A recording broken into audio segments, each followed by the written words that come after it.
What up, you guys? Sage here.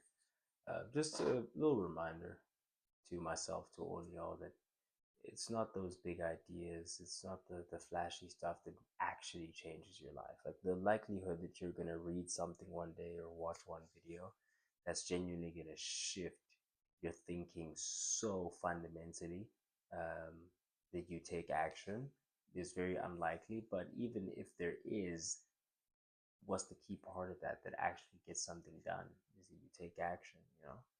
So just a reminder, keep it simple. It's the simple stuff, man. The biggest mistake people make is thinking that having the idea is doing 90% of the work. It's usually the other way around. Even if you do have a fantastic idea, it's the execution that's going to determine whether you're number one or not. Because if you do something and I figure out that you're doing it and I figure out how to do it and I'm actually doing the work more so than you and I execute it better than you do, then I will win. I will beat you at your own game, essentially. And so the most important thing is continuing to hone your craft, continuing to show up for yourself, continuing to um, fight through the fatigue, uh, fight through the terrible choices. Fight your own will, fight whatever you need to fight to make sure that you're showing up for yourself as best you can on a consistent basis. Ultimately, just chopping wood and carrying water. That's all you need to do. Keep chopping wood, keep carrying water, and you will eventually build and get to where you want to go. And so for me, obviously, it depends on the day. But that does look like obsessing over certain things and still losing. That's the thing about winning. Winning is a very cruel mistress, and winning does not is not predicated upon your effort level at most times. Most of the time you're doing the best that you can do within the given context of that circumstance, and you can dot all your I's and cross all your T's and still not win. And someone could prepare much less than you and still win. You know what I'm trying to say? And you could prepare less than someone and still do better than them. They could prepare more than you, still do worse. So it's one of those things where wins and losses come a time and does it, but effort. Nobody can judge effort because effort's between you and you. Effort's what keeps you up at night. The result is the result. The result's not going to change your life. But knowing that, at the end of your life, you're on your deathbed and say you've won every single competition that you've gone into, and every single one of those competitions, you only put half of your energy in. You only put 80% in. You only put 90% in. You get to the end of your life and you've won every single one of the competitions, you think to yourself, man, I wonder how good I could have been at this one thing that I care about if I'd given it more of myself. We get into the state where we're constantly preserving ourselves for the next thing to the point where we are never present for the thing that we're doing at that time. And so, an example that was great is I was on the phone call, with a friend of mine, and we're having a great conversation. But at the same time, I'm obviously doing the business stuff with Legacy A and this and that. And so there were a couple of conversations I was having simultaneously, and they all, like most people, decided to respond all at the same, to ignore me all at the same time, and then all respond at the same time later that day. And so during that response time, I'm thinking, man, I want to end this call now so I can get to these people. And then I thought to myself, well, what are each of these conversations each actually going to contribute, and are those going to branch off into real productive conversations that I could be having with those people, or is it going to turn into a situation where it's either I'm going to be here in the moment that I am now actually enjoying myself, or is it going to be a situation where I'm thinking, man, if I just stayed on that call and got into these whenever, then maybe something could have been better. Maybe some things could have been tweaked, some things could have been operationally just changed in the way that you execute them. And so, again, I think it's important to go back to that root that the most important thing is the execution itself. It's cool. It's cute and it's cool. It's cool to build everything else around it, but ultimately, if you can't do it, you can't do it. If you can't execute, you can't execute. If it can't be done by you, if you can't figure it out, I think The most important thing in any game, in any endeavor that you're chasing, is not resources, it's resourcefulness. It's the ability to either create or find whatever components you're missing.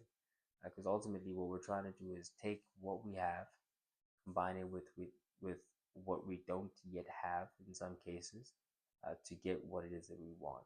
That's the ultimate thing. And nothing massive was ever done by a singular human being. I mean, Elon owns 20% of Tesla. Jeff owns 9% of Amazon. Jensen Huang owns about, what is it? 4%, 9%. So it's 20 for Elon, 9 for Jeff. Yeah, Nvidia is 4%. Jensen Huang owns only 4%. These people are making hundreds of millions of US dollars. The way that you hundreds of billions. No, hundreds of millions, hundreds of millions, billions for sure, a couple billion actually. But the point about that is, what they understand is what you need to understand as well. Um, you need to understand compounding. You need to understand the power of dedication. You need to understand that everything is not going to work out the way that you would like it to, ideally. And the thing about those stories is that they're cute to hear about. Like, it'll be cute to hear about one day, oh man, I actually put so much into this launch, reinvested all the capital, and put in on top of that just to make sure that it comes out exactly the way that I wanted to, in a timely manner. Make sure the order is covered. Make sure that I'm covering all the bases. I'm able to go to the pitch, come back, do this, do that. You know, all those things are not happening for free. So there were sacrifices that had to be made. And when you hear about those sacrifices one day in the future, obviously when you're in it, you kind of don't want to talk about it. And you're like, ish, because you're still in it, right? But in the end, when it's built and it's awesome, and then I'm whatever age, I'm talking back about this time period, and I'm like, man, there were days when I was exhausted. I mean, I spent the whole day on delivery and trying to find extra additional things to add to the gift hampers and do this and do that. Like, when you hear about that stuff, it's cute to hear. When you hear about, man, I actually, when I was up and down and doing this and doing that, after having sacrificed the initial capital to make sure these things arrive to begin with, they get there, and I'm like, wow, I don't know what I was expecting, but like, I don't know what I was expecting. I just expected more. And then the more I look at it, the more I deeped it, the more I sat with it. I felt the fabrics, I felt the embroidery, I felt the printing. I'm like, you know what? And I actually bent it, just bending the print just to see if it crumbles up. See if, I'm like, nothing. I'm like, wow, this is it. This is really, really it. And we sacrificed for it and we made it happen. And now here it is.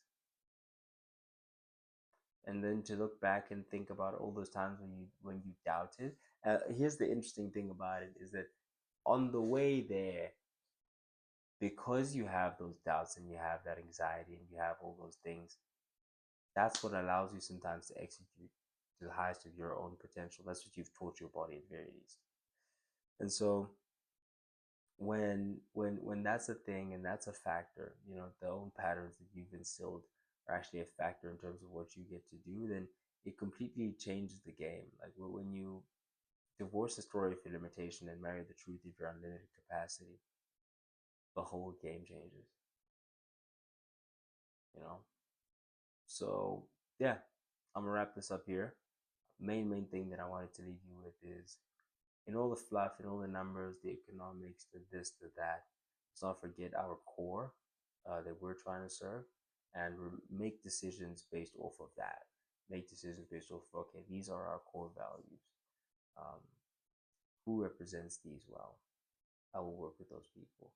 And the people who don't want to be a part of something like this, I don't want you to be a part of something like this, because you'll just be sabotaging us ultimately.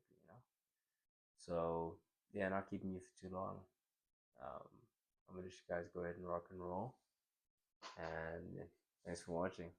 If you like the video, if you like the content in general, then you can comment down below. My team will reach out to you. We'll add you to the email list, so that you can support the channel. If you want to support the channel by purchasing a Legacy Africa t-shirt, God bless that I could finally say that.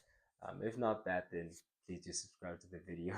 Thank you for watching. I have been Sage, standing on business, signing out. Nah, for my sign people out there, standing on business.